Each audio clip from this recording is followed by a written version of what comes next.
Квартираны суу каптоо иши каралууда. Доогер Алымбаева Зина жоопкер Кыштакбаев Арманбекти сотко берип, суу каптоодон келип чыккан 72 миң сомдон ашуун зыянга учураганын билдирип, доо толугу менен өндүрүлүшүн талап кылууда. Бул иш жарандык кодексинин негизинде каралат. Саламатсыздар. Доогер Алымбаева Зина кожошуна квартирасын суу каптап, анын кесепетинен чыгымга учураганын билдирип, доо арыз менен кайрылган. Анын доо арызы кошумча тиркелген материалдар менен сот өндүрүшүнө кабыл алынды. Ошол себептен сиздер бул жерге чакырылгансыздар. Доогер, сизде дагы ишке тиркей турган кошумча материалдар, өтүнүчтөр болобу? Жок, азырынча жок. Кыштакбеков Арманбек, сизге доо арыздын көчүрмөсү жанага тиркелген материалдар тапшырылат. Доо арызды алганыңызды тактап, бул кагазга кол коюп коюңуз.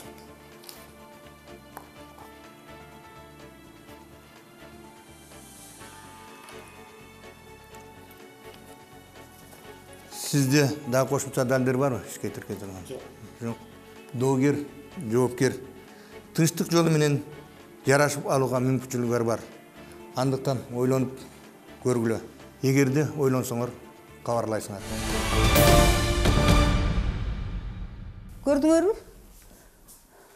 Суу каптоонун кесепетинен мынантип гипсокартондар эч нерсеге жарабай калды.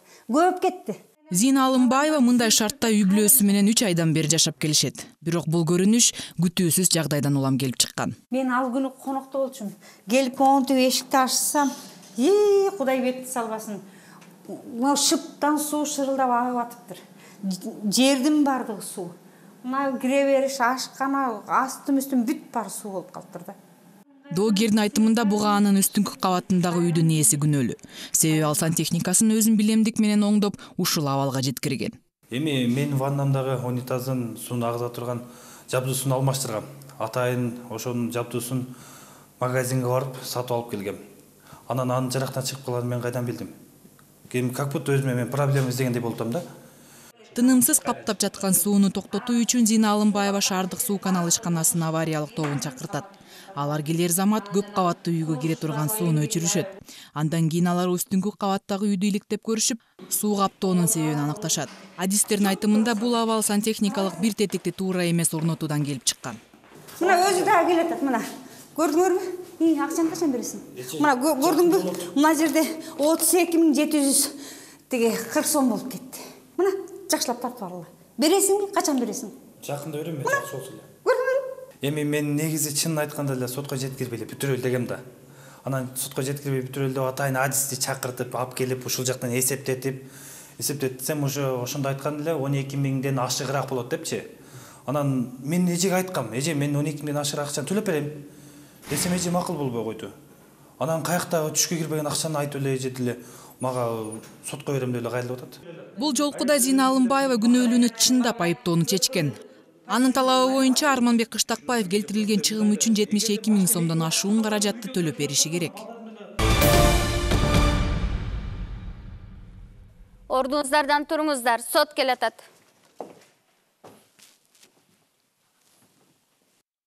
Саламатсыздар, отуруңуздар. Сот отуруму ачык деп жарыяланат. Бүгүнкү сот отурумда Алымбаева Зина кожошунун доо арызы каралат.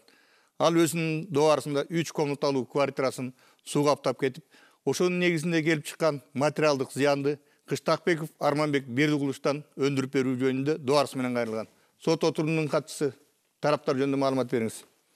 Сот отурумуна доогер Алымбаева Зина, доогердин жактоочусу Сардарбекова Айнагүл, жоопкер Кыштакбеков Арманбек, жоопкердин жактоочусу Исмаилов Жумабек тараптар өзүнүн тастыктаган документтерин тапшырышты. Рахмат, отуруңуз. Доогер, сиздин аты жөнүңүз, каякта жашайсыз, кайсыл эмне жумушта иштейсиз, маалымат бериңиз. Алымбаева Зина кожошуна 1962 жылы 14 декабрда туулгам. Жашаган жерим Эшбаев көчөсү 29-үй 12 квартира. Үй бүлөлүк дарыгерлер тобунда дарыгер болуп иштейм. Рахмат, отуруңуз. Жоопкер, өзүңүздү тааныштырып, туулган жылыңыз каякта жашайсыз жана кайда иштейсиз? Мен Кыштакбеков Арманбек Бердигулович 1978 жылы 3 мартта туулгам. Азыркы учурда Эшбаев көчөсүндөгү номер 29-үйдүн 15 квартирасында турам. Кесүүм боюнча энергетикмин. Азыркы учурда өзүм жумушум менен алектенем. Oturumuz. Sot oturumунун курамы жарыяланат. Бүгүнкү сот отурумунда төрөгалық кылуучу Базаркулов Камилдин Кушебекович, сот отурумунун катчысы Алмазбек Жапар сот курамына баш тартуу болобу? Сотко ишенесиздерби? Ишенесизбиз. Тараптар, туруңуздар. Сот сиздерге процессуалдык укуктарыңыздар менен милдеттериңиздерди тааныштырат. Кыргыз Республикасынын жарандык процесстик кодексинин 35-беренесине ылайык силер иштин материалдары менен таанышууга, көчүрмө алууга, сотко ишенбөөчүлүк жарыялоого, далилдерди келтирүүгө, ишке катышкан адамдарга, күбөлөргө, эксперттерге жана адистерге суроо берүүгө, өтүнүч билдирүүгө, сотко ОСЕКи жана жазуу жүзүндө түшүндүрмө берүүгө, сот процессинде жүрүшүндө пайда болгон бардык маселелер боюнча өзүңөрдүн жүйөлөрүндү келтирүүгө, сот актыларына даттанууга жана ушул кодексте пайда болгон өзүңөрдүн процессуалдык укуктарыңыздарды пайдаланууга укуктуусуздар. Ошону менен бирге эле берилген укуктарды ак ниеттүүлүк менен пайдаланууга милдеттүүсүздөр. Отуруңуздар. Сиздердин процесстик укугуңуздар түшүнүктүүбү? Түшүнүктүү. Өтүнүчтөр болобу? Боло турматтуу судья. Күбө катары ушул үй комитетинин төрайымы Кудашева Гүлназ Жусуповнага суроо берүүгө уруксат бериңиз. Анткени доогердин үйүн суу каптаганда ал күбө катары чакырылган. Ошону менен бирге сот залына жеке ишкер үйлөрдү калыбына келтирүүчү адис Кадыркулов Кемел Сабыровичти да чакырып, керектүү суроолорду узатууга мүмкүнчүлүк берсеңиз. Ал өз сөзүндө жеке ишкерлер калыбына келтирүү иштеринин бааларын кантип аныктаарын айтып берет. Анын маалыматынын негизинде сиз доогер көрсөткөн баалар менен анын бааларын салыштырууга мүмкүнчүлүк аласыз. Чакырылган күбөлөр сыртта күтүп турушат. Рахмат. Доогер, сиз жактоочунун өтүнүчүн колдойсузбу? Мен жактоочумдун өтүнүчүн колдойм. Үй комитетибизди өзүм чакырткам. Ал ошол жерде эмне кандай болгон баарына өзү күбө болгон. Үй комитетибиздин жетекчисинде жоопкердин бул кылыгы биринчи жолу эмес экендигин баса белгилеп айткам. Ал эми жанагы жогоруда айтылган адисти чакырышына каршы эмесмин. Бардыгыбыз угалы калыбына келтирүү иштерин жеке иш алып баруучулар кандай баа менен алып барарын, иштешерин. Анткени жоопкер мени бааны көтөрүп жибергенсиң деп атпайбы? Жоопкер, бул өтүнүчтөр боюнча сиздин пикириңиз. Урматтуу судья, үй комитети окуя тууралуу эмнени айтарын мен түшүнбөй турам. Ал эми жеке курулушчунун көргөзгөн баасы бул доогер менен алдын ала келишип алынган. Анын жеке көз карандысы адис экенине ким кепилдик берилет? Бул күбөнүн суралышына мен каршымын. Урматтуу судья, мен дагы күбөнүн суралышына каршымын. Ал күбө суу каптаган күндөгү фактын эмне менен азыр бизге бере алат. Ошондуктан жоопкердин өтүнүчүн толугу менен колдоймун. Сот аныктайт. Доогердин жактоочусу Сардарбекованын өтүнүчү канааттандырылсын, аталган күбөлөр суракка алынсын. Жоопкерлер, силерде өтүнүч болобу? Урматтуу судья, бизде өтүнүч бар. Иштин материалдарына наша услуга аттуу баа берүүчү жоопкерчилик чектелген бирик менен отчетун тиркеп коюуну суранамын. Отчетто квартиранын калыбына келтирүү иш аракети 14.325 сомду түзөт деп көрсөтүлгөн. Андыктан ушуга байланыштуу күбө катары сот залына ишкананын адиси Тыныбек Саякбайды чакырууну өтүнөм. Ошондо биз доогер көрсөткөн баанын салыштыра алабыз. Күбө келген, чакырууну күтүп жатат. Ал эми отчет болсо 2 нускада түзүлдү. Отчетту кат аркылуу берип коюңуз.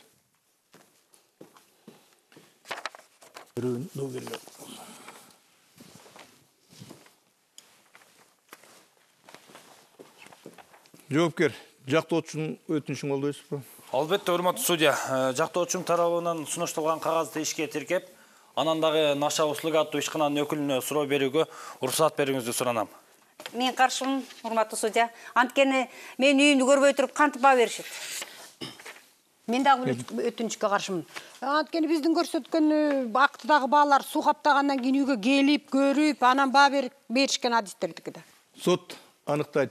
Жоопкердин жактоочусу Исмаиловдун өтүнүчү канааттандырылсын, иштин материалына келтирилген чыгымды көрсөткөн акты тиркелсин. Ал иштин материалдарын яраша баа берилсин. Наша услуга аттуу ишкананын өкүлү суралсын. Дагы өтүнүчтөр барбы? Жок, урматтуу судья. Жок, урматтуу судья. Квартираны суу каптап, анын кесепетинен келип чыккан чыгымды өндүрүү иши каралууда. Зина Алымбаева Арманбек Кыштакбаевди айыптоодо. Доогердин билдирүүсүндө жаңы эле калыбына келтирилген квартирасын үстүңкү кабаттан каптаган суу жараксыз абалга алып келген. Ошондуктан ал жоопкерден 72 миңден ашуун сомду өндүрүп берүүнү талап кылууда. Доо арыз жарыяланат. Алымбаева Зина Кожошуна сотко төмөндөгүдөй арыз менен кайрылган. Ал Ешбаев көчөсүнүн 29-үйдүн номер 12 квартирасында ээси экенин көрсөтүп, 2015 жылдын 7-июнунда күндүз саат 2:30 үйүнө келсе, үйдүн кире беришин, ашкананы жана дараткана бөлмөлөрүнүн полун суу каптап кеткен. Үйдүн боорундағы абойлор менен шыптагы гипсокартондор ным тартып, электр зымдары күйүп кетиптир. Сууну 3-чы кабаттагы номер 15 квартирадан каптап жаткан экен. Ошол замат 3-чы кабатка чыкса, номер 15 квартира жок болгон. Квартира эч ким жок болгондо шаардык суу канал башкармалыгынын адистерин чакырган. Шаардык суу канал башкармалыгынын адистери келип, сууну жапкандан кийин номер 29-үйдүн комитет башчысынын, кошуналардын жана номер 15 квартиранын ээсинин жубайынын көзүнчө акт түскөн. Ал акты боюнча номер 15 квартиранын ээси сууну ачып жапкан вентилди туура эмес орноткон. Ошонун негизинде жакшы иштебегендиктен келип чыккан аныкталган. Ошол себептен келтирилген чыгымды катары 32.740 сомду, экспертиза жүргүзгөндүгү үчүн адистерге төлөгөн 5.000 сомду, жактоочусуна келишим боюнча төлөгөн 15.000 сомду, жана моралдык чыгым катары 20.000 сомду. Бардыгы болуп Кыштакбек Арманбек Бердигуловичтен 72.000 сом, 740 сомду өндүрүп боюнча доо арыз менен кайрылган. Доогер, сиз доо арызды колдойсузбу? Мен доо арызымды толугу менен колдойм, урматтуу судья. Жоопкер, сиз доо арыз менен макулсузбу? Макул эмесмин. Доогер, доо арыз боюнча кандайча түшүндүрмө бере аласыз? Суу каптоонун себеби 15 квартиранын ээси Кыштакбеков жанагы сууну ачып жапкан вентилди өзүн билемдик менен орнотуп, ошонун кесепетинен келип чыгып атат да. Ал нерсени мен ошол эле замат чакырган шаардык суу канал башкармачылыгынын адистери тактап, корутунду чыгарганда көрсөтүлгөн. Корутундун негизинде актыны кошуналардын, биздин үйдүн комитетинин жетекчисинин көзүнчө, Кыштакбековдун аялынын көзүнчө түзүлгөн акты. Эми ошол акты боюнча келтирилген чыгымды төлөп бер деген менин өтүнүчүмдү кошунам көңүлүнө албай жүрөт да, айлам кеткенден сотко кайрылууга туура келип атат. Мен соттон, урматтуу судья, келтирилген чыгым катары 32.740 сом, экспертиза үчүн 5.000 сом, жактоочумдун эмгек акысы катары 15.000 сом, моралдык чыгым катары 20.000 сом. Жалпысынан 72.740 сомду өндүрүп берүүсүн сурайм. Ашканадагы эмеректердин баардыгын тазалап кайра калыбына келтирген чыгымды мен мына доо арызыма киргизген жокмун. Мындай нерсеге биринчи жолу кабыл болуп жатасызбы же мурда да болду эле? Жоопкер ушуну менен экинчи жолу суу каптатып жатат. Жылдын башында да каптаткан, бирок мен ошондо айтканмын. Жанагы сууну ачып жапкан эмеңди оңдотуп алчы деп. Ошондо да ушунун айынан болгон да. Демек бул экинчи жол болуп жаткан экен да? Биринчисинде кандай чечтиңиздер эле? Биринчисинде тынчтык жолу менен өз ара чечип алганбыз. Мен билгениме караганда биринчисинде анда бири-бириңизге эч нерсе бербестен чечсеңер керек да. Ооба, урматтуу судья. Анда мен үйүмдү оңдоп түзөй элек болчумун. Ошон үчүн кечиримди кошуна катары кечиримди болсун деп эч нерсе талап кылган эмесмин. Бирок ошондо мен катуу эскерткем. Мен жакында ремонт жасаган атам. Жана сантехниканы оңдоп алчы деп. Сизде сурооңуздар барбы? Бериңиз. Суу эмнеден улам каптаганын түшүндүрүп бере аласызбы? Авария кызматкерлеринин адистери тактап мындай чыгарган тыянагын мага мындай деп түшүндүрүшкөн. 15 квартиранын ээси сууну ачып жапкан жабдууну өз алдынча орноштуруп, анысы суу толтуруучу идишке толгон сууну көтөрө албай жарылып кеткен деп. Мына өзү деле ошондо мойнуна алган. Жоопкердин жубайы актыга кол коюудан эмнеге баш тартты? Ал жанагы авариялык кызматтар келгенден кийин келген.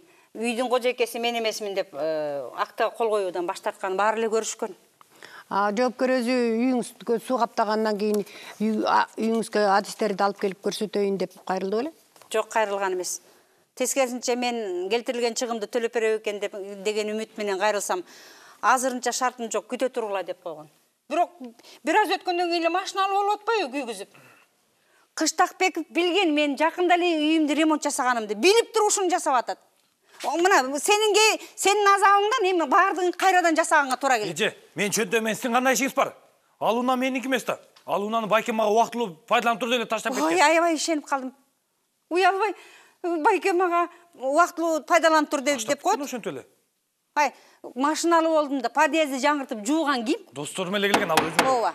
Тараптар сот залында тартип сактаңыздар. Сурооңуз бар, улантып бериңиз. Тиги жоопкер маселени тынчтык жолу менен мындай чечели деп аракетин билдирди беле?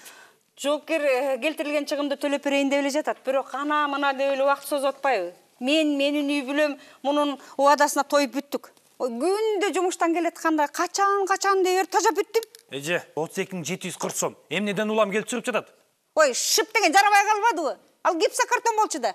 Эми аны кайрадан сыйрып, кайрадан чапташ керек. Дубалдын боору саргарып, жанагы абойлор көп кетти. Эми кире беришти дагы ашкананын дагы жанагы абойлорун сыйрып кайрадан чапташ керек. Шып менен жанагы эменин дубалдын ортосундагы плинтустар таптакыр жарабай калды. Аларды дагы алмаштырыш керек. Дубалга шпаклёвка түзүш керек. Ой, көп, аябай көп эмгекти талап кылып атат. Сенден сураган суммага жанагы курулуш материалдары менен курулушчулардын эмгек акысы да кирет. Ошону жанагы актыда көрсөтүлгөн. Ой, сен биринчи окуп, таанышып алгандан келбейт белең бул жакка. Канча чыгымдар талап кылып атат? Канча чыгымдар кетти? Мисалы, жанагы электр сымдарын кайрадан сатып алдым. Электрикке акча төлөдүм, коюп бергендик үчүн. Андан сырткары канча майда чүйдө чыгымдарды мен актыга киргизген жокмун да. Сен ошолорду билип койгон. Анан бул жерге келип алып башымды оорутпастан. Жоопкер тапшырган актыга эмнеге каршы болуп жатасыз? Анткени мен тапшырган актыда адистер келип, суу каптаган жердин баардыгын өздөрү көрүп, текшерип, корутунду чыгарып, анан эсептеп, так анык санын чыгарып беришкен. Ал эми Кыштакбековдун тапшырган актысында болсо, жабыркаган жерлердин мунун айтуусу менен эсептелип чыгып атпайбы? Кечирип коңуздар, андай болбойт. Доогерге дагы суроолор болобу? Эмнеден улам сиз моралдык зыянды талап кылып жатасыз? Дагы кайталап айтайын. Менин үй бүлөм суу каптоонун кесепетинен бир канча күн электр жарыгы жок, ным тарткан сыз үйдө жашоого мажбур болдук. Бул сиз үчүн жакшыбы? Үңкүрдө жашагандай эле болбодук, мындайча айтканда. Дагы суроолор барбы? Жок. Жоопкер, доо арыз боюнча кандай түшүндүрмө бере аласыз? Мен доо арызды колдойм. Анткени суу каптаган маалда мен үйдө эмес болчумун. Үйгө келсем, доогердин үйүнүн алдында жана менин квартирамдын эшигинин алдында кошуналарым менен авария кызматынын өкүлдөрү чогулуп туруштур. Башында чочуп кеттим. Чын бир нерсе болуп кеттү деп. Анан карасам, доогердин үйүн чын суу каптап кетиптир деп, уже кошуналарым топурашып калган экен. Анан суу авариялык кызматынын өкүлдөрү өздөрүнүн корутундусуна мен үйүмдөгү дааратканадан сууну ачып жаба турган жабдуусуна жаракат чыкты деп белгилешиптир. Бирок ал жабдуунун жарактан чыкканына менин эч кандай күнөөм жок. Мен аны атайын барып талкалаган жокмун да. Анан кийин калп эле үйүн атайын каптатып бергенде күнөөнү койгонуңарды токтоткула. Бул мыйзамдуулукка жатпайт. Бул кокустук. Мындай нерсе ар бирибиздин башыбызга келиши мүмкүн. Анан дагы бул кошунамдын абалын туура түшүндүм. Анан кийин келтирилген чыгымды төлөп берем деп айткам. Бирок урматтуу судья, негизи келтирилген чыгым 14.325 сомду гана түшөт. Ал эми бул кошунамдык болсо 32.740 сом деп турат. Ошондуктан урматтуу судья, мен тараптан тиркелген актыга жакшылап көңүл бурушуңузду суранам. Ошол жана кеп болуп жаткан винтилди жана жабдууну ким алмаштырды эле? Эми ал жабдууну өзүм эле алмаштыргам. Туура. Ал бирок жакшы эле иштеп жаткан, билбейм, бул эми кокустук да. Мындай болуп кетерин мен эле билген жокмун. Урматтуу судья, келген адистер жабдуу туура эмес орнотулган деп белгилешкен. Ой, эже, анан эмне? Ар бир майда чүйдө үчүн адис чакыртуу керекпи? Эми андай майда чүйдөнү эми ар бир эркек алмаштырганды билиш керек да. Эгер доогер макул болсо, өзүңүз көрсөткөн акчаны соттун чечим күтпөстөн төлөп берүүгө даярсызбы? Албетте төлөп берем, бирок мага убакыт талап кылынат.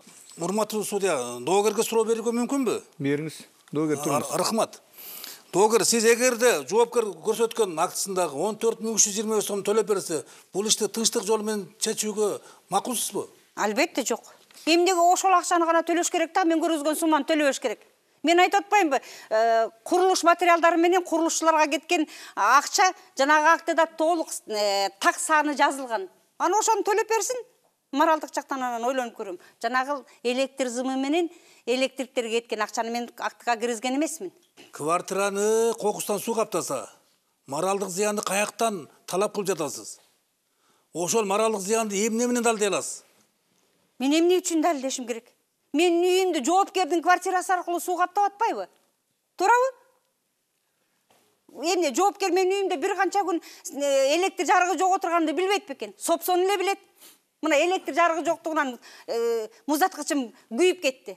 Арасында музаткычым иштебей, тамак ашым баары бузулду. Сынагы да көрө алган жокпуз. Шам менен отурбадыкпы? Биз байыркы доордогудай болуп. Өзүңүздөр түшүнүп көрсөңүздөр, ойлонуп көрсөңүздөр, үйүмдү оңдоп түзөп, жакшынакай болуп жаңырып калдык деп кубанып отурсак, анын үстүнөн кошунан суу агызып, шырылдатып суу агызып атса, кандай абалда болот адам баласы? Бул эмне? Эмеге моралдык чыгымды талап кылганга жатпайт бекен? Рахмат, менде башка суроо жок. Башка суроолор жок болсо, күбөлөрдү сурап өтөбүз. Сот отурумунун катчысы күбө Кудашеваны чакырып коюңуз. Күбө Кудашева, кириңиз.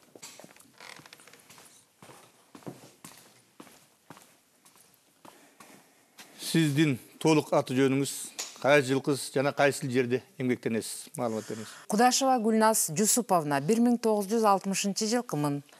Турган жерим Эшпаев көчөсү 29-үйдүн 6 квартирасында турам. Балдар бакчасында тарбиячы болуп иштейм. Урматтуу күбө, эгерде сиз билип туруп, жалган көрсөтмө берсеңиз, же көрсөтмө берүүдөн баш тартсаңыз, Кыргыз Республикасынын кылмыш жаза кодексинин 331 беренеси менен кылмыш жообуна тартыларыңызды сот эскертет. Түшүнүктүүбү? Түшүнүктүү. Катчы көрсөткөн кагазга кол коюп коюңуз. Бул иш боюнча эмнени түшүндүрүп бере аласыз? Ошол үйдө үй комитет экеним чын. Булар турган көп кабаттуу үйдө турам. 2015 жылдын 17-июнунда доогер шашуушуп келип, үстүмдөгү кошунам суу каптап жатат деди. Келсем чын эле эшиктин алды кире бериш, ашкана, туалеттин үстү аябай суу болуптур. Үстүндө 1,5 бар экен десем эч ким жок дейт. Ошо суу каптоо 1,5 саатка созулду. Анан чакырган авария кызматы келип сууну биздин үйгө келген жеринен токтотту. Бир аз убакыттан кийин жоопкердин жубайы келди. Аны менен кошо кирген адистер тиги суу толтургучтагы ачып жапкан жабдуусу иштен чыкканын тастыктады. Бериңиз. Жоопкердин келинчеги актыны толтуруп атканда катышты беле? Ооба, актанын көзүнчө толтурулган, бирок ал эмнегедир кол койгон жок.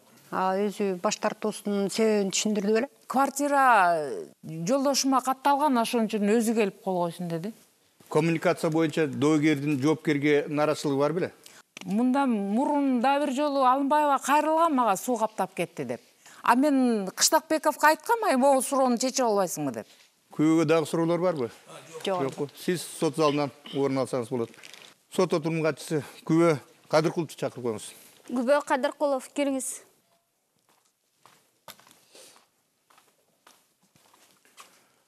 Аты жөнүңүз, туулган жылыңыз, иштеген жериңиз жөнүндө маалымат бериңиз. Кадыркулов Кемел Сабырович, 1979 жылкымын. Жашаган жерим Мамытов көчөсү, номер 20-үйдүн 1 квартирасында турам. Учурда үйлөрдү калыбына келтирүү боюнча жеке ишкердүүлүк менен алектенип жүрөм. Урматтуу күбө, сиз билип туруп жалган көрсөтмө берсеңиз, же көрсөтмө берүүдөн баш тартсаңыз, Кыргыз Республикасынын кылмыш жаза кодексинин 331 беренелери менен кылмыш жообуна тартыларыңды сот эскертет. Түшүнүктүүбү? Түшүнүктүү. Түшүнсөңүз, катчы көрсөткөн кагазга кол коюп коюңуз. Көп болду бул иш менен алектенип жүргөнүзгө? 15 жылдан ашып калды. Силер ишиңерди баалаганда кантип жана эмнеге таянып баа чыгарасыздар? Мисалы, ремонт деген журнал бар. Ал жакта болжолдуу түрдөгү баалары көрсөтүлгөн. Дагы ушул биздин иш боюнча. Маселен, абойлорду сыйрып кайра чаптоо иштери да. Мен ошол жактыкын карап, анан башкалардыкын салыштырып, анан орточо бааны чыгарып, анан сунуштайм. Суроолоруңуз барбы? Рахмат, урматтуу судья. Айтсаңыз, урматтуу күбө, эгерде үйдү суу каптап кетсе, иштерди эмнеден баштоо керек? Эгерде үстүнкү кабаттан суу түшүп, ылдыйкы кабаттагы үйдү каптаса, анан ал үйдүн шыбы менен дубалдары жараксыз абалга келсе, албетте биринчи кезекте там боорундагы абой болсо, аны сыйрып чыгуу керек. Анан дубал бетин түздөө зарыл. анан шпаклевканы 2 жолу тартып, анан обой чаптоого даярдаш керек. Вот сиз атаган иштер канчага бааланышы мүмкүн? Сыйырганыбыз 1 чарчы метри 100 сом, түздөгөнүбүз 30 сом, шпаклевканы 2 жолу 50 сомдон 100 сом болот, болжолдуу түрдө. Шып потолоктоңдо канчага айланат? Шыпты сыйыруу 1 чарчы метри 100 сом, түздөк грунтовкалоо 30 сом, шпаклевка 1 чарчы метри 100 сом, 2 жолу сырдаганын 50 сомдон 100 сом болот, плинтус чапташ керек метрине 50 сомдон. Шыптагы гипсокартонду мындай оңдоп түстөп калыбына келтирүүгө мүмкүнбү? Жок, суу тийген гипсокартон жараксыз абалга келип калат. Аны алып таштап туруп эле кайра жаңысын такканга туура келет. Аны сыйыруу 1 чарчы метр 100 сом, жаңысын такканга 200 сом болот. Мисалга тиги квартиранын кире беришин, ашкана жана туалеттин аянттарын берсек, калыбына келтирүү кызматы канчага турарын санап бере аласызбы?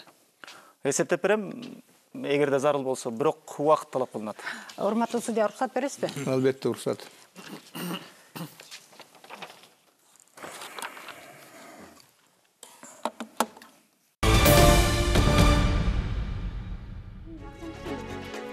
Квартираны суу каптагандан келип чыккан чыгымды өндүрүү иши каралууда.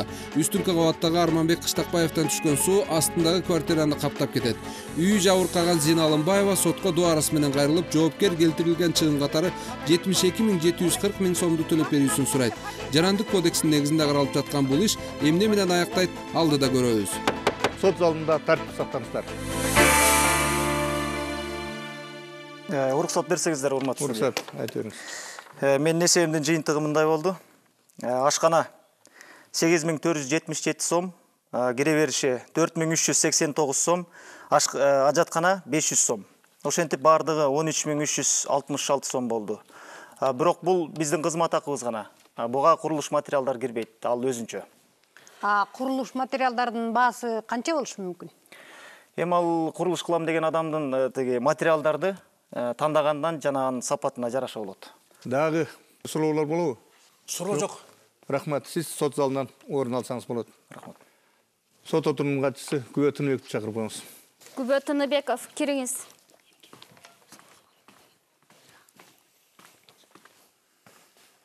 Сиздин туура аты жөнүңүз, туулган жылыңыз, иштеген жана жашаган жериңизди айтып бериңиз. Тыныбеков Саякбай Казыбекович, 1965 жылкы болом. Жээк көчөсүндө 15-үйдө турам. Наша услуга аттуу баалоо компаниясына прораб болуп эмгектенем.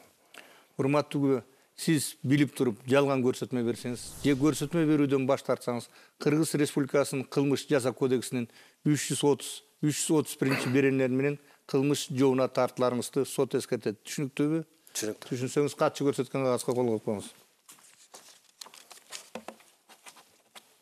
Суроолоруңуз болсо берип бериңиз. Квартиранын калыбына келтирүүнүн эсебин сиз чыгардыңыз беле? Ооба, мага жоопкер суу каптаган үйдү калыбына келтирүү боюнча анын чыгымын чыгарып берүүгө суранган. Анан мен бул багытта көмөк көрсөтүп, акт түзүп бердим. Калыбына келтирүүчү квартираны көрүп туруп чыгардыңыз беле? Жок, мен ал квартираны көргөн эмесмин. Жоопкер мени үйүнө чакырып туруп эле ушуга окшош үй деп билдирди. Анан калыбына келтирүүчү нерселердин бул кишинин айтканы боюнча акт түзүп чыгарып бердим. Калыбына келтирүүчү жердин көрүп, аянтын туура чыгаруу үчүн эмне үчүн сиз доогердин квартирасына барган жоксуз? Жоопкер доогер үйүндө жок экен. Оңдой турган жерлерди мен жакшы билем. Менин айтканымды эске алсаң жетиштүү болот деди. Анан ал өз сөзүндө өзүнө ишенишин өтүндү. Анан ошондуктан мен ошол эсептеп чыгарып акт түзүүгө туура келди. Рахмат, менде башка суроо жок. Мага бериңиз. Доогердин квартирасын көрбөй туруп, курулуш материалдары менен иштин көлөмүн эсептеп, корутундусун өз алдынча чыгарууга мүмкүнбү? Анткени ал актыга чыныгы аянт дал келбей калышына макулсузбу же бардыгы дал келеби? Мен жоопкерге ошондо эле эскерткем. Мен чыгарган эсеп дал келбей калышы мүмкүн. Бирок бул өз суранып аткандан кийин көрбөстөн акт түзүп бер деп суранды. Ана мен эмне кылам? Суранып атса. Дагы суроолор болобу? Жок, урматтуу судья. Жокпу? Рахмат, сиз сот залынан орун алсаңыз болот. Сот иштин материалдарын иликтөөгө өтөт. Иштин материалында алып сатуу келишими. Алып сатуу келишиминде көрсөтүлгөндөй номер 12 квартира чынында эле доогер Алымбаевга тиешелүү билинет. акты суу каптап кеткендиги жөнүндө. Суу чынында эле доогер Алымбаеванын квартирасын каптаган, жанага жоопкер күнөөлүү деп көрсөтүлгөн. Ал актынын кортусунда суу ачып жабуучу жабдуу тийиштүү деңгээлде орнотулган эмес деп көрсөтүлгөн. Көз карандысыз эксперттин корутундусу. Көз карандысыз эксперттин калыбына келтирүүчү жерлерди так, аянтын көрсөтүлгөн. Аны калыбына келтирүүгө жанага корой турган курулуш материалдарынын чыгымын камтылган корутундусу тиркелген. Электрик аттуу жоопкерчилиги чектелген бирикменин корутундусу. Электрик аттуу жоопкерчилиги чектелген бирикменин адиси суу каптаганда электр зымдары күйүп кеткендиги тастыктаган. Ошондой эле ал 2015-жылы 22-июнда электр зымдары оңдолду деген тастыктама бар. Жактоочу доогерге юридикалык кызмат көрсөтөт деген келишимдин көчүрмөсү да тиркелиптир иште. Жактоочунун кызматына 15 000 сом төлөгөндүгү тууралуу квитанция да бар экен. Алып сатуу келишими. Бул алып сатуу келишими боюнча номери 15 квартира чынында эле жоопкер Кыштакбековке тийиштүү деп көрсөтүлгөн. Наша услуга баала берүүчү жоопкерчилик чектелген бирикменин отчету. Бул отчетто квартиранын калыбына келтирүү иш аракети 14 325 сом деп көрсөтүлүптүр. Тараптар дагы өтүнүчтөр барбы? Жок. Өтүнүчтөр жок болсо, жарыш сөз көтөбүз. Жарыш сөз доогер сизге берилет. Урматтуу судья, мен доо арызымды толугу менен канагаттандырып берүүңүздү өтүнөм. Рахмат, отуруңуз. Жарыш сөз доогердин жактоочусу Сардарбекова берилет. Урматтуу судья, 2015 жылдын 17-июнунда жоопкер Кыштакбеков Арманбек доогер Алымбаева Зинанын Эшбаев көчөсү 29-үйдүн 12 квартирасына суу каптатып жибергендиги бүгүн ачык айкын болду дейм. Суу Кыштакбековдун квартирасынан акканын ошол үйдүн үй комитетинин төрайымы Күбө Кудашева да ырастады. Бул көрүнүш биринчи гана жолку эмес экен. Эгерде таранчыны да касапчы сойсун дегендей убагында Кыштакбеков адисти чакырып, керектүү тетиктин анын жардамы менен алмаштырып, бекем бекиттирип койгондо, экинчи жолу суу Алымбаеванын квартирасын каптамак эмес. Анан ал зыянды убагында төлөбөгөндүктөн Алымбаева Кыргыз Республикасынын Жарандык кодексинин 14 беренесинин 1 бөлүкчөсүнүн негизинде зыяндын ордун толтуруп берүүнү талап кылып сотко кайрылууга мажбур болду да. Урматтуу судья, Кыргыз Республикасынын Жарандык кодексинин 993 беренесинин 1 бөлүмчөсүнө ылайык гражданиндин мүлкүнө келтирилген зыяндын орду ал зыян келтирген жак тарабынан толук көлөмүндө толтурулууга тийиш. Ошондуктан материалдардык чыгымдардын баасы 32 740 сом, мунун ичинде курулуш материалдары жана калыбына келтирүү иштеринин баасы 14 325 сом да кирген. Мындан тышкары 5 000 сом экспертке кеткен чыгым, 15 000 сом жактоочунун эмгегине Кыргыз Республикасынын Жарандык кодексинин 111 беренесинин 1 бөлүмчөсүнө ылайык доогердин өкүлүнүн жардамына төлөнгөн чыгымдын ордун толтурууга деп саналган. Булардын баарына төлөнгөндүгү тууралуу квитанциялар бар, ал иштин материалында. Мындан тышкары 20 000 сом моралдык чыгым. Себеби Алымбаева үй бүлөсү менен суу каптап кеткенден кийин суу жок, муздаткыч иштебей, тамактары бузулуп, жарык жоктугунан шам жагып, нун болгон үйдө бир топко жашашып, азырда материал жактан кыйналышууда. Урматтуу судья, жогорудагылардын негизинде бардык чыгымдардын суммасы 72 740 сомду жоопкер Кыштакбеков Арманбектен доогер Алымбаева Зинанын пайдасына өндүрүп берүүңүздү суранам. Рахмат, отуруңуз. Жоопкер, жарыш сөз сизге берилет. Урматтуу судья, мен дуарыс колдойм. Анткени бул эженин үйүн суу каптап кетишине менин эч кандай күнөөм жок. Эгерде сот бул доогердин талаптары туура жана анык ишенимдүү дей турган болсоз, анда келтирилген чыгымдын суммасы 14 325 сомду түзөрүн мен баса белгилеп айтып кетмекчимин. Анан дагы айта турган нерсе, бул жерде мен жеке күнөөм жок, бул кокустук. Жарыш сөз жоопкердин жактоочу Исмаиловго берилет. Урматтуу судья, сот отурумун катышчылары, туура 2015 жылдын 17 июнь күнү Алымбаева Зинанын квартирасын суу Кыштакбеков Арманбектин квартирасын каптаган. Алымбаева Зинага зыян келген. Ал зыянды өтө ашык көрсөтүп жатат.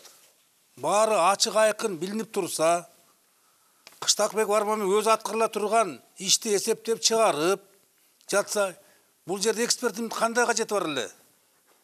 Алымбаева Зина менен Кыштакбек Арманбек бири-бирин жакшы билишет. Экөө кошуна. Бул иш боюнча кетирген күнөөсү боюнча Арманбек танбаган соң адвокат жалдаштын эмне кажети бар эле? Жалдабай койсо болмок. Андан көрө экөө тынышып, бир пикирге келишип, жөн жерден корогон 5000 сомду жана 15000 сомду ошо келтирген зыяндыга жумшаган жакшы болмок. Ошондо булар доогер Алымбаева Зина 20000 сомду курбекер коротуп салды. Чыгым туура 14320 сомду түзөт. Кыштакбеков төлөөгө кудурети жетет ушул акчаны. Мындан ашык төлөөгө анын мүмкүнчүлүгү жок. Карамагында 2 жаш баласы бар. Аялы бала менен иштебейт үйдө. Ал эми машина деп атпайбызбы? Машинени байкеси убактылуу эле берген. Демек мунун машинеси жок. Урматтуу судья, чечим чыгарда ушул жакта эске алынууга жатат. Эми Кыргыз Республикасынын Жарандык кодексинин 1027 беренин 3-бөлүгү боюнча гражданиндин мүлктүк укуктарын бузууга алып келген аракет менен келтирилген моралдык зыяндын орду мыйзамда каралган учурлардан тышкары толтурулбайт. Демек 20000 сом өндүрүлбөш керек. Андыктан доо боюнча 14320 сомду өндүрүү боюнча чечим чыгарып, доонун калган бөлүгүн канааттандыруу калтырын сураймын. Реплика болобу? Жок. Сот кеңешме бөлүмүнө кетет. Ордуңуздардан туруңуздар. Сот доогер Алымбаева Зинанын доо арызын кароодо. Доо арызга ылайык доогер квартирасын суу каптагандан келип чыккан келтирилген чыгымды 72740 сомдук доону өндүрүп берүүнү талап кылууда. Бирок Кыштакбаев Арманбек ага макул эместигин билдирип, доо арызды толук кандуу канааттандырууну өтүнөт. Бирок судья кандай чечим чыгарат жакынкы аралыкта билебиз.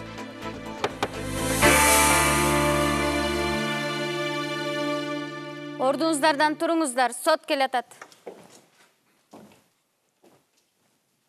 Чечимдин резолюциялык бөлүмү жарыяланат.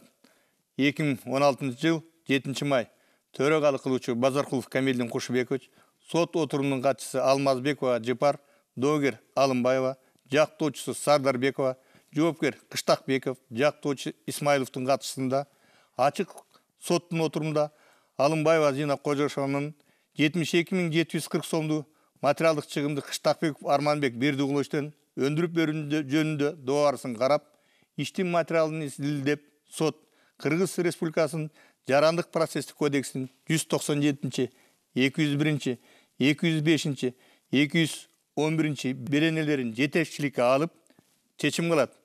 Алымбаеванын доо арызы жарым-жартылай канааттандырылсын. Алымбаева Зина Кожошевнанын пайдасына 3 март 1978 жылы туулган Ешпаев көчөсүнүн 29 үйдүн 15 квартирасында жашаган Кыштакбеков Арманбек Бердиуловичтен 52740 сом өндүрүлсүн.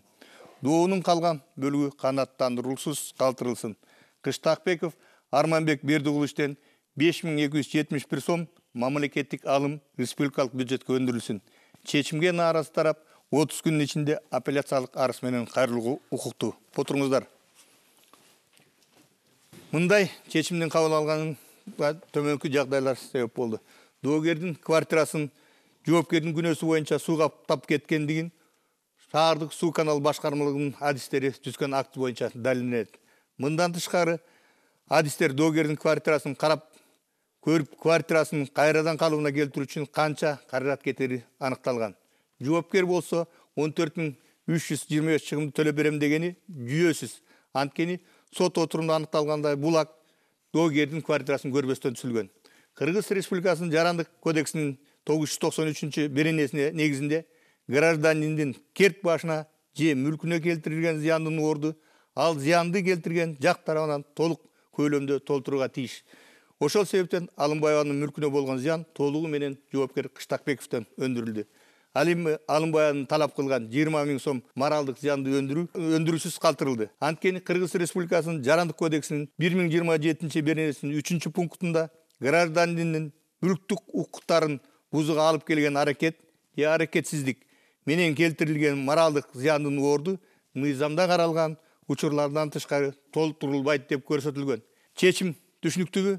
Түшүнүктүү. Ушун менен сот отуруму жабык деп жарыяланат. Соттун бул чечимине ыраазымын. Доону толугу менен болбосо дагы доону өндүрүүгө жардам кылды да. Мыйзамдуу иш алып барса, мыйзамдуулук иштегидей экен. Анткени доону өндүрүүгө кеткен убакыты менен мээнетинин акыбети кайтты да. Эми акчаны айла жок төлөп беришим керек. Эмне кылыш керек? Акчаны издешим керек, ошол эле. Башка вариантым жок.